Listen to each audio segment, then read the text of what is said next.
नमस्कार दोस्तों, राधे राधे।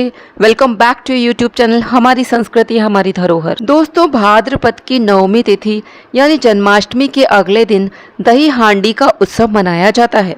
आपने जिस स्थान पर जन्माष्टमी की झांकी सजाई हो वहीं पर आप दूसरे दिन दही हांडी का उत्सव मना सकते हैं। यहाँ चौकी पर विराजित गौरी गणेश जी का सर्वप्रथम हम पूजन करते हैं।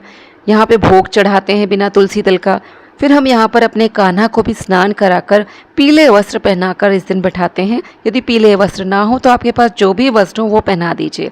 फिर उनको हम भोग लगाते हैं और यहाँ पे देखिए इनको माखन मिश्री का भोग अवश्य लगाते हैं। और जो फल उपलब्ध हो आप फल भी चढ़ा दीजिए। जल का भोग लगाने के बाद गौरी गणेश और कृष्ण जी की आरती करिए।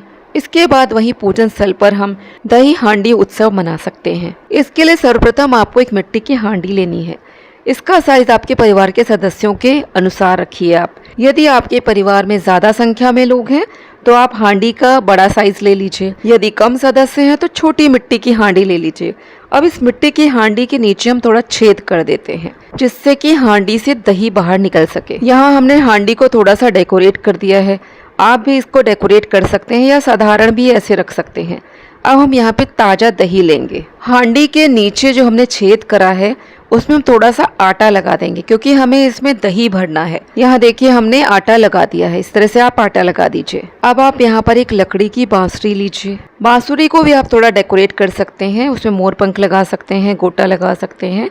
अब आपको यहाँ पे हांडी में बांधने के लिए एक रस्सी चाहिए तो हमने यहाँ पे एक रस्सी रख ली है। हांडी को सजाने के लिए हमने फूलों की लड़ी ले ली है। अब देखिए हम यहाँ पर रस्सी को बांध रहे हैं। आप कुछ इस तरह से रस्सी को दोनों तरफ से बांध दीजिए जिससे कि हांडी इसमें लटक जाए। भगवान श्री कृष्ण की मीठी यादों और उनके सुखी जीवन के महत्व को समझाने के उद्देश्य से दही हांडी उत्सव मनाया जाता है। जैसा कि भगवान श्री कृष्ण को दही और माखन काफ़ी प्रिय था, बाल कृष्ण अपने आसपास या पड़ोसियों के घरों से चोरी चुपके माखन चुरा कर खाया करते थे। कृष्ण की इस नटखट हरकतों से गोकुल की महिलाओं ने घी और माखन को ऊंचे स्थान पर लटकाना शुरू कर दिया था। दही हांडी उत्सव का शुभ मुहूर्त सुबह से शाम तक के बीच में मनाया जाता है।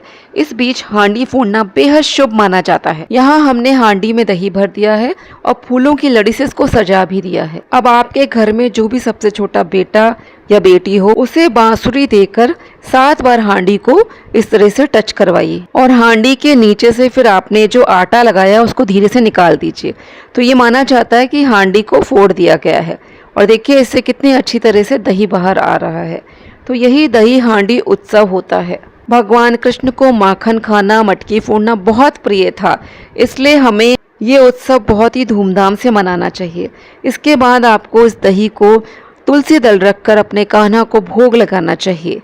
भगवान कृष्ण को दही का भोग भी बहुत ही प्रिय है। कहते हैं दही हांडी उत्सव मनाने से घर में सुख समृद्धि आती है। बाकी बचे हुए दही को घर के प्रत्येक सदस्य को ग्रहण करना चाहिए। कहते हैं नंद बाबा के घर में भगवान कृष्ण के प्राकट्य से नंद बाबा बहुत प्रसन्न थे। उन्होंने जन्माष्टमी के दूसरे दिन इस उत्सव को बड़ी ही धूमधाम से मनाया था और दान पुण्य करा था। उन्होंने यह उत्सव पुत्र रत्न की प्राप्ति की खुशी में किया था। तो दोस्तों, आज का वीडियो अब मैं यहीं पे समाप्त करती हूँ। वीडियो में दी गई जानकारी यदि आपको उपयोगी लगी हो तो वीडियो को लाइक करें, शेयर करें। आप सभी को दही हांडी उत्सव की हार्दिक शुभकामनाएं। आप सभी अपना ख्याल रखें। मिलती हूँ किसी अन्य वीडियो में। जय श्री कृष्णा, जय श्री राधे।